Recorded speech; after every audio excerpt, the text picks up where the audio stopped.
We're going to talk a little bit about what footage you need to get whilst you're out in the field, and generally there's two types of shot. There's A-roll and B-roll. The names of A-roll and B-roll are holdovers from the days of film, when the technician would literally switch from one reel of film to another and then back again. In our case, the main A-roll of the film would drive the story, then the B-roll would supplement the story with extra pieces of video that add to it. So that's not how it works now, but there's a lot of those names that come from the film days, and it's handy to think of A-roll and B-roll in that way. So A-roll is the main driver of our film, and this could be an interview, a voiceover, or a straight piece to camera, or really anything that drives the narrative of our story. This might just be one clip for a short film, or multiple clips with different interviews and pieces of camera to make up a larger film. B-roll then comes in when you're trying to add context to that A-roll, or even make multiple pieces of A-roll all fit together.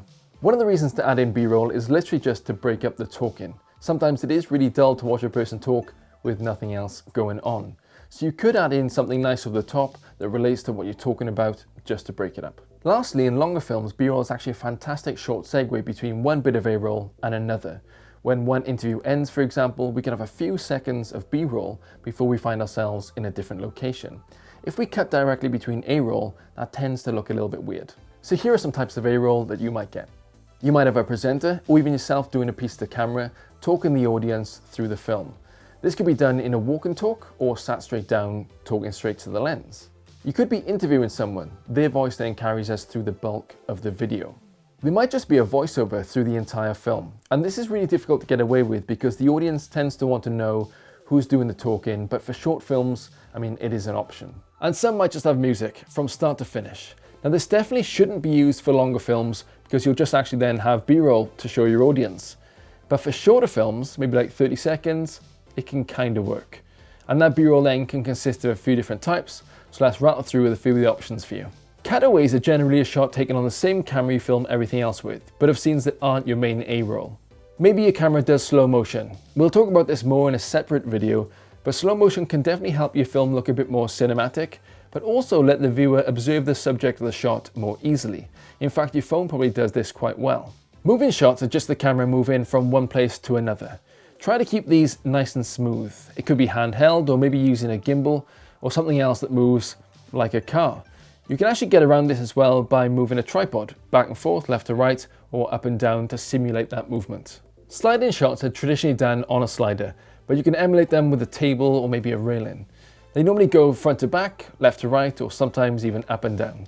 Time-lapsing seems like it's just speeding up a video like 1,000 times to make it play back quickly, but it's actually taking lots of pictures and putting them next to each other to make a moving image. A lot of new cameras actually have this built in. Camera phones now definitely do. Either way, it can be a great tool to show how time passes. Drones are now pretty common, and they can really add to your film if you use them well. They're great for getting new perspectives and definitely establishing like a geographical location. Slightly more advanced but pretty easy is just a focus pull, focusing on one thing in the frame, then focusing on another. It shows the audience what they should be looking at on the screen. These are all types of shots that you can get for your film. Mixing and matching them will make your films more varied, and there's a load more advanced ones you can do as well. And we'll talk separately about how we do a few more of the specialized ones like time lapses and drones, but this is a great start. Just remember that when you're shooting these, leave it record for a little longer than you normally would.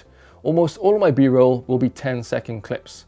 There's not a lot more annoying than wanting to fill a 6-second gap and you've only got 4 seconds of footage.